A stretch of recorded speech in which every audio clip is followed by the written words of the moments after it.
Ikaze abakunzi bacu Rubavu bayanditse kuri channel Rubavu Estate. Mukomeze kugubwa neza aho muherereye hose, natwe Rubavu ibintu bimeze neza cyane. Akavura karagwa n'izuba rikava byose. Turi kubereka rero ikibanza cyiza kirimo n'amazu abiri, inzu nini n'indi yane gise nayo ifite imiryango ibiri.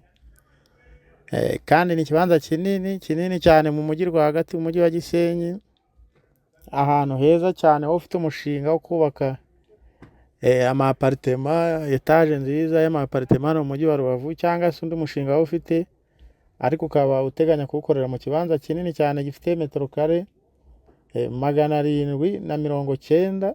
urumva ko ari hanini cyane, ni hanini rwose. Nureba neza no muri aya mashusho urabibona impamvu tuhitiye ikibanza kandi harimo amazu. Ubwo byaterwa n'uwo ari we, kuko uramutse ufite gahunda yo kubaka inzu nini ya etage nziza cyane, kuko iki kibanza kiri muri C1.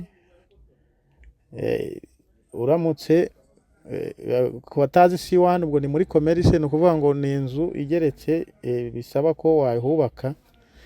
Rero ushaka kuba ufite uwo mushinga wo kubaka inzu nziza nini cyane, ubundi izi zirimo ukazisenya nubwo nazo zigikomeye. Nawe rero ushobora kuba ushaka kugura ahantu harimo n'amazu yakwinjiriza amafaranga, kuko harimo inzu nini hakabamo n'indi miryango ibiri inyuma ikodeshwa, no ku ruhande ikindi kibanza kinini kibereye ku buryo ushobora gushyiramo n'ayandi mazu. Ni ahantu heza rero. Ikibanza metero kare 790 turi kuhagurisha amafaranga make, kuko ni mu mujyi rwagati hano hafi na station marine, ariko apana ku gice cyo haraguru y'umusozi, ahubwo igice cyo hepfo usa nk'ugana kuri Unama. Iki kibanza ni cyiza kandi ni kinini, kirimo n'aya mazu kandi akomeye ameze neza. Gifite uburebure ku muhanda cyane, ku buryo ushaka kubakamo nk'inzu gushyiraho entre ebyiri bishoboka. Turi kukigurisha miliyoni 75 z'amanyarwanda. Miliyoni 75 z'amanyarwanda uyafite. Iki kibanza kirimo n'aya mazu, gifite metero kare twababwiye 790. Haba hawe hano hantu rwose.